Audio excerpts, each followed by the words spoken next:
اور دریا کے قریب اس کے دونوں کناروں پر ہر قسم کے میوہ دار درخت اگیں گے، جن کے پتے کبھی نہ مرجھائیں گے اور جن کے میوے کبھی موقوف نہ ہوں گے۔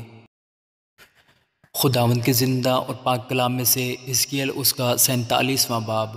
پھر وہ مجھے ہیکل کے دروازے پر واپس لایا، اور کیا دیکھتا ہوں کہ ہیکل کے آستانہ کے نیچے سے پانی مشرق کی طرف نکل رہا ہے، کیونکہ ہیکل کا سامنا مشرق کی طرف تھا، اور پانی ہیکل کے دہنی طرف کے نیچے سے مذبح کی جنوبی جانب سے بہتا تھا۔ جب وہ مجھے شمالی پھاٹک کی راہ سے باہر لایا اور مجھے اس راہ سے جس کا رخ مشرق کی طرف ہے بیرونی پھاٹک پر واپس لایا، یعنی مشرق رویا پھاٹک پر، اور کیا دیکھتا ہوں کہ دہنی طرف سے پانی جاری ہے، اور اس مرد نے جس کے ہاتھ میں پیمائش کی ڈوری تھی مشرق کی طرف بڑھ کر 1000 ہاتھ ناپا اور مجھے پانی میں سے چلایا، اور پانی ٹخنوں تک تھا۔ پھر اس نے 1000 ہاتھ اور ناپا اور مجھے اس میں سے چلایا، اور پانی گھٹنوں تک تھا۔ پھر اس نے 1000 اور ناپا اور مجھے اس میں سے چلایا، اور پانی کمر تک تھا۔ پھر اس نے 1000 اور ناپا، اور وہ ایسا دریا تھا کہ میں اسے عبور نہیں کر سکتا تھا، کیونکہ پانی چڑھ کر تیرنے کے درجہ کو پہنچ گیا، اور ایسا دریا بن گیا جس کو عبور کرنا ممکن نہ تھا۔ اور اس نے مجھ سے کہا، اے آدم زاد، کیا تو یہ دیکھتا ہے؟ تب وہ مجھے لایا اور دریا کے کنارے پر واپس پہنچایا، اور جب میں واپس آیا تو کیا دیکھتا ہوں کہ دریا کے کنارے دونوں طرف بہت سے درخت ہیں۔ تب اس نے مجھے فرمایا کہ یہ پانی مشرقی علاقہ کی طرف بہتا ہے اور میدان میں سے ہو کر سمندر میں جا ملتا ہے، اور سمندر میں ملتے ہی اس پانی کو شیریں کر دے گا۔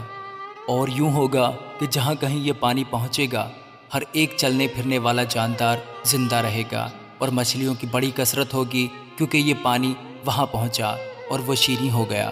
بس جہاں کہیں یہ دریا پہنچے گا زندگی بخشے گا۔ اور یوں ہوگا کہ ماہی گیر اس کے کنارے کھڑے رہیں گے، عین جدی سے عین اجلین تک جال بچھانے کی جگہ ہوگی۔ اس کی مچھلیاں اپنی اپنی جنس کے مطابق بڑے سمندر کی مچھلیوں کی مانند کثرت سے ہوں گی، لیکن اس کی کیچ کی جگہیں اور دلدلیں شیریں نہ کی جائیں گی، وہ نمکزار ہی رہیں گی۔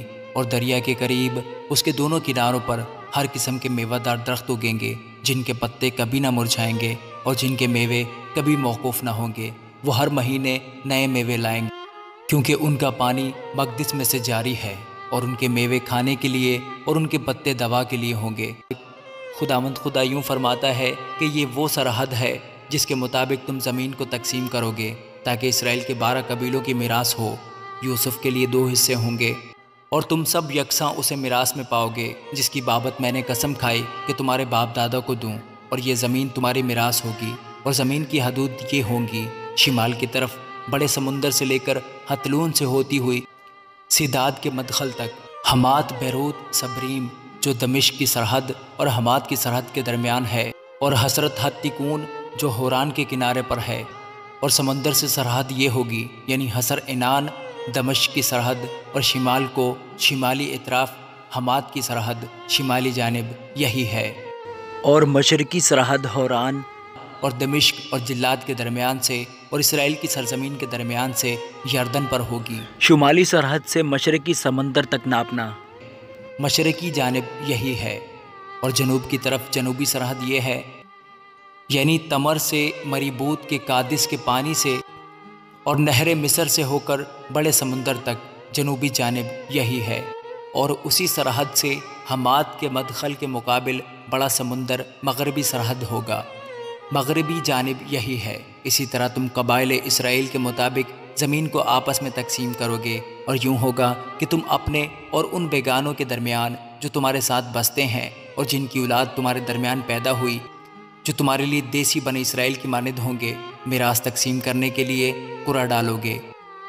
وہ تمہارے ساتھ قبائل اسرائیل کے درمیان میراث پائیں گے، اور یوں ہوگا کہ جس جس قبیلہ میں کوئی بیگانہ بستہ ہوگا اسی میں تم اسے میراث دو گے۔ خداوند خدا فرماتا ہے، آمین۔